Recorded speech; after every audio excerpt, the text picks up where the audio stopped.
Hey everyone, it's Crazy Cooter coming at you.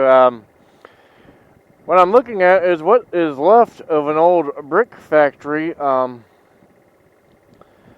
It was called, I think it was Clincoln Brick Factory, Brickworks, not factory, but Brickworks, and National Fire Proofing Company.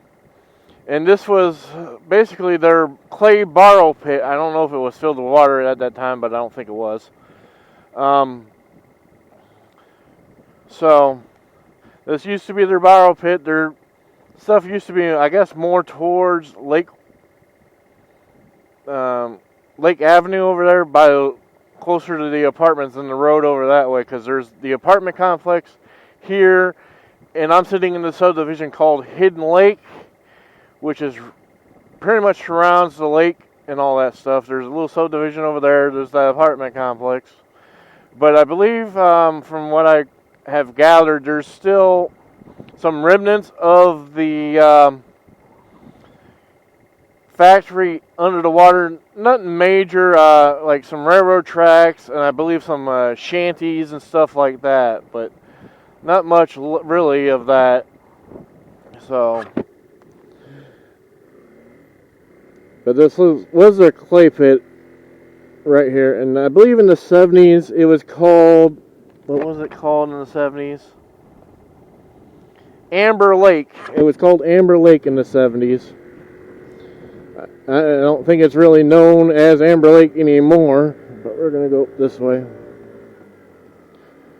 There's a little clubhouse here. Okay. Hidden Lake Community Recreation Center. Most likely this is a... HOA kind of neighborhood. So that's a little clay. What's left of the little factory is that little water there. What used to be their clay of the factory. It used to be their clay pit. So, and like this road we're on is, what was this? Edgewater, which runs you right into that. So, next road we're going to turn on is Hidden Lake Drive, I believe it is, yeah. This will take you up to Lakewood Avenue.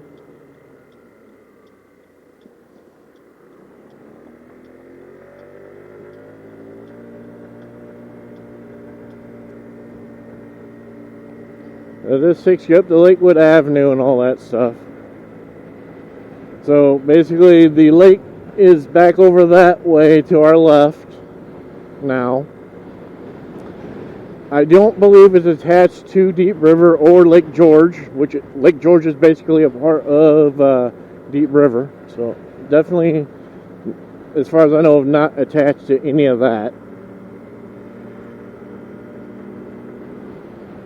So right here we're going to run into Lake Park Avenue.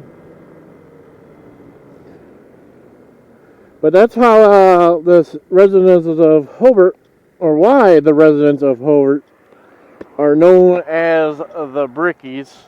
I think that's one of the best views we're going to get of the water.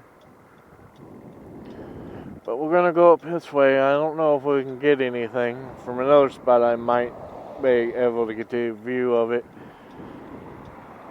I don't know if you can really fish that water. I'm sure you can. But I don't know if I can or not. Because it being surrounded by all this, I don't know if you'd have to be a resident of the subdivision, the apartment complex, or the other subdivision. I don't know. But this apartment complex, it used to be called Lakeview Apartments at one time. So you can go up, nice, pretty decent view from there as well. But we're not going to go through there. We're going to make a left at the light ahead of us. So I'm going to guess these tracks up here used to be farther up this way or something, or the clay pit was a lot bigger. No telling. I don't really know. So we're going to make a left at this light. Because you see we got the railroad tracks here.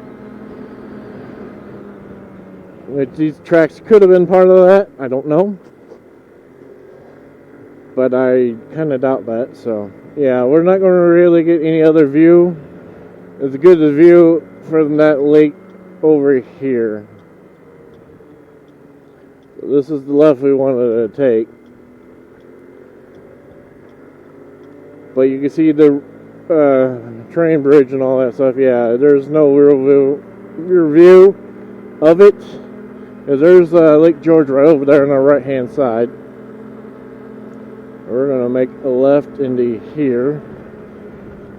The rugby and soccer field. You can see there's parking over here. But yeah, we're going to turn up into here.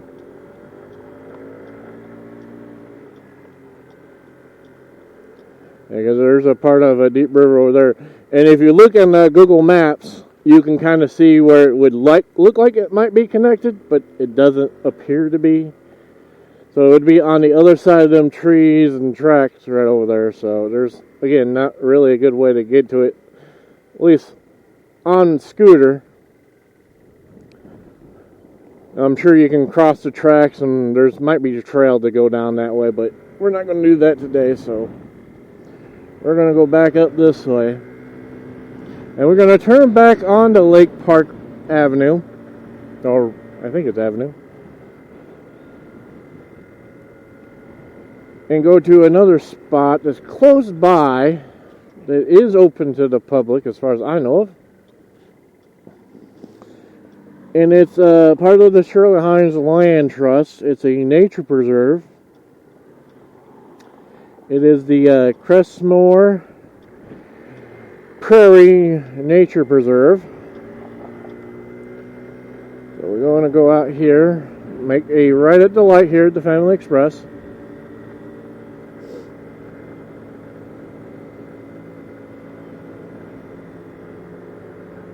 Now, it's a small-ish nature preserve, so I'm sure you'll see a lot of wildlife through here. From what I see on the website, it says butterflies and there's wildflowers and stuff, so at least you'll see that kind of thing. So we'll make this right here. We're going to go up the road, and the entrance to it will be on our left.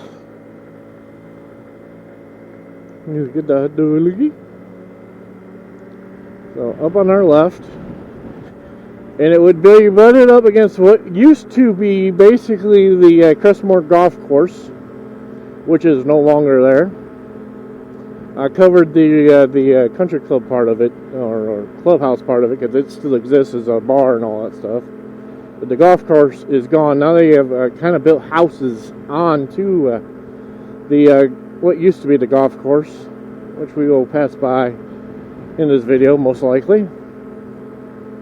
Again, you can see we're right by, we're across basically from where the old clay pit is at for the brick company and all that stuff. So the entrance to the Cressmoor Prairie is on our left, that green sign on our left. It's about, I guess, about 40 acres is what it says on the site. It might show a little more on here. But we're going to turn up into here. But here's your parking area. There's a little bit of a trail. There's a little bit of on it. So it is still open to the public, although I don't think I'd be walking on it right now with how wet it looks. So the trail is Keith Bourne National Trail, Nature Trail, not National Trail. I don't know why I said National Trail. But there's the sign on it. You can pause and read it if you want to. And if you live locally, you can come to it. History and habitat is what that says, of course. Like I said, there's a little bit of information on it, so I'm sure there's a lot of other stuff about it. I don't know if it's dog friendly or not. I don't say anything that it's not.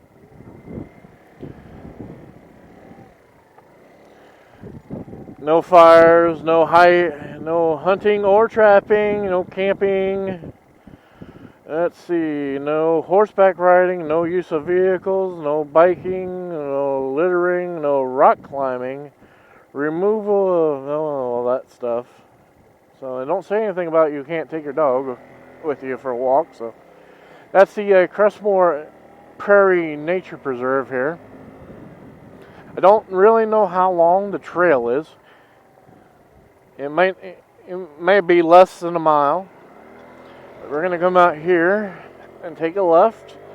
And where these houses up here on the left, you see where the piping is at, all these new houses, is actually the backside of what used to be Cressmoor Golf Course here. There's a few houses built already and all that stuff, but so it's Cressmoor Estates, that was what that little subdivision is called. So anyway, I think I've talked to your guys' ear off enough. Oh, and I forgot, even in the last video I forgot. I always forget this.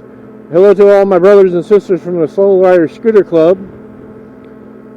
You know who you are. I know some of you watch, and I thank you for that. Until I talk to y'all in the next one, happy, I don't know, happy riding. And this is Crazy Cooter and Scooter, over and out.